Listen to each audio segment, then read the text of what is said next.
Dave Keating is our reporter in Brussels, and we can talk to him about all of this now. Dave, how likely is it that this Danish withdrawal will impact other European troops on the ground?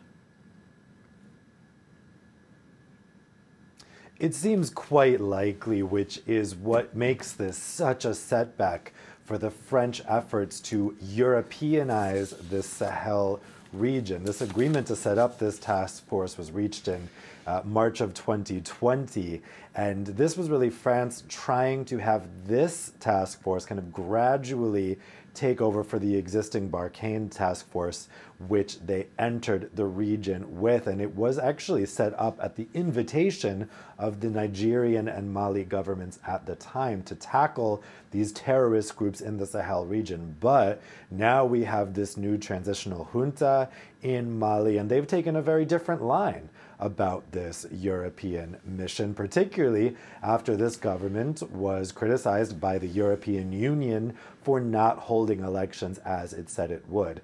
This junta government in Mali is also accused of using the Wagner Group, which is a paramilitary organization from Russia, which is now the subject of EU sanctions, which is part of the whole conflict over Ukraine. So there are ratcheting up tensions between the EU and Mali, and that seems to have triggered this response from the government, where they basically said that the Danish troops were not invited and didn't have any legal authority to be there. Now, France has said, no, you absolutely do have the legal authority to stay there, but Denmark just said, we're going to listen to the Mali government here. If they say they don't want us here, we're going to leave. So about 105 Danish personnel have been in Mali since earlier this month. They will leave.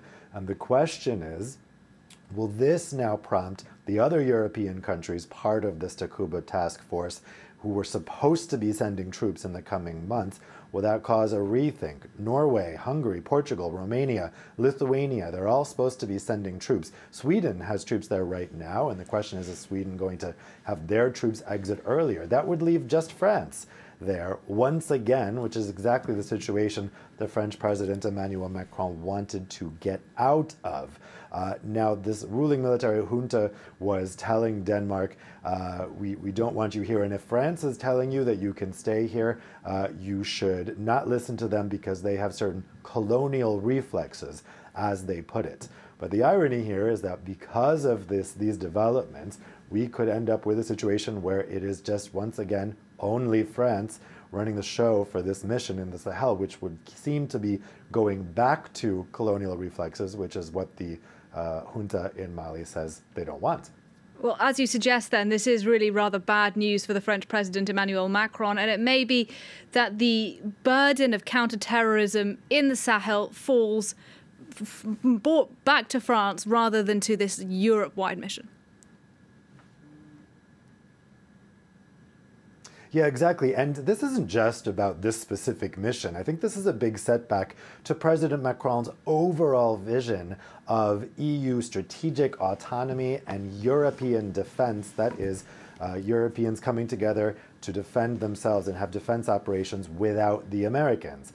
This mission was really set up as an example of what Europeans can do when they do things for themselves and they don't rely on the American-dominated NATO. So this is a very embarrassing setback for the very concept that Europeans can or could work together in order to have military operations that don't rely on the Americans.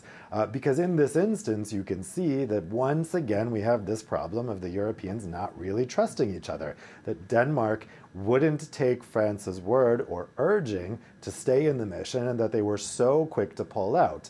And some would say that if this had been a NATO mission and the Americans told Denmark, please don't pull out, Denmark probably wouldn't have.